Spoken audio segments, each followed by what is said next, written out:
A madocsai önkormányzat 8 éven át támogatta és kísérte figyelemmel a végzősök életét, így egykori és jelenlegi tanítvány hálás szívvel gondol erre a fontos támaszra. Madocsa község polgármestere Gerencsérné Tolnai Klára polgármesterasszony köszöntője következik.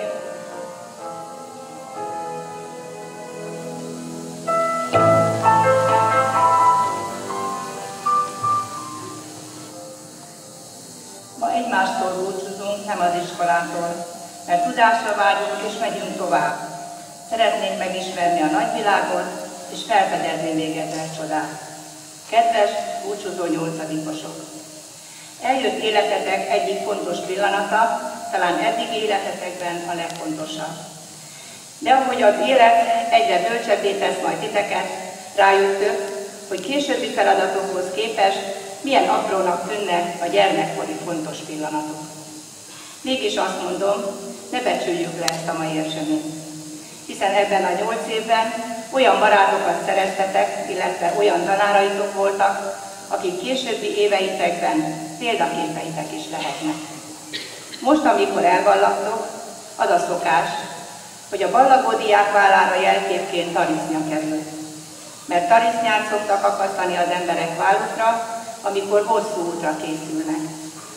Ti is így vagytok most ezzel, hosszú, ismeretlen út áll előttetek. Azonban a tarisznyátok súlyát nem a benne lévő fogácsa és a különböző ajándékok teszik ki, hanem az igazi terhet, az a sok tudás, információ jelenti, amit a 8 év alatt tanárjaitok segítségével sikerült a tarisznyátokba tenni.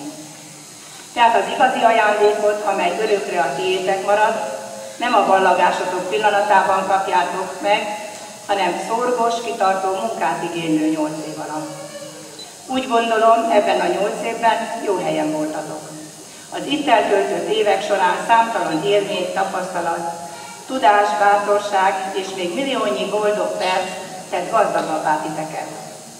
Az iskola megtanított benneteket tűrni, elviselni a fájdalmas perceket, megtanított úgy nézni a világra, ahogyan előtte még nem próbáltátok. Kisdiákból érett fiatalok lettetek.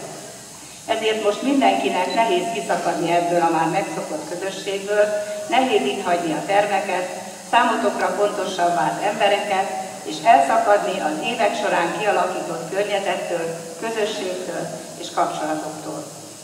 Ne felejtsétek el soha az iskolátokat, tanáraitokat, a csengő egy-egy óra végén egészen csodálatosan ható dallamát, a nevetéssel, izgalommal telt eseményeket, és azt a sok tudást, amit itt kaptatok, amit az életben majd hasznosítani tudtok. Kívánom, hogy az itt eltöltött évek, élmények sokasága, a diákkori barátságok elegendő erőt adjanak nektek a további évekre, a tanulás tovább folytatására. Kérlek benneteket, hogy szüleiteknek, tanárjaitoknak köszönjétek meg azt a sok áldozatot, bíztatást, amivel támogattak titeket, mert éreznetek kell, hogy az ő kitartásuk, segítő kezük szükséges volt ahhoz, hogy idáig eljuthassatok. Kedves ballagó diákok!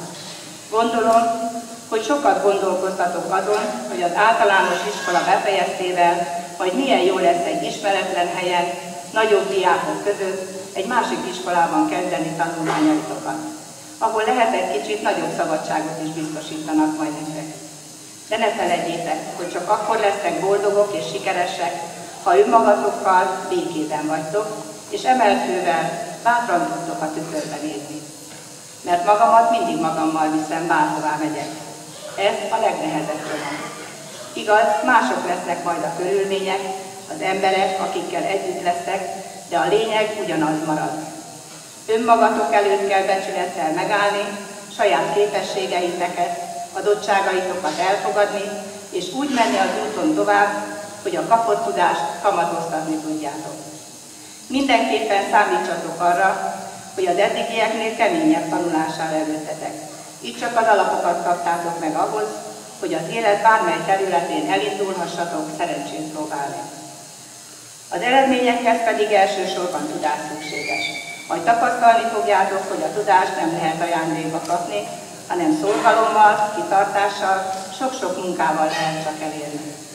És akkor lesztek boldogok és elégedettek, A munka eredménye siker lesz számotokra. Kedves lányok és fiúk, engedjétek meg, hogy a Madocsai Önkormányzat képviselőtestülete nevében gratuláljak nektek. Kívánom a testület és a magam nevében is, hogy a jövőbeni életetek nagyon boldog és sikeres legyen. Faluvezetőként viszont bízom abban, hogy innen tőlünk, a településtől nem szakadtok el végleg, hanem tanulmányaitok befejeztével visszatértek hozzánk. Mi minden esetre szeretettel és türelmesen várunk benneteket. Jó utat, sok szerencsét kívánok nektek! Sorsunkat lassan saját kezünkre vesszük, fogjuk a tarisznyát és elindulunk. Mivel az ösvények száz felé vihetnek, lehet, hogy lesz még közös utunk.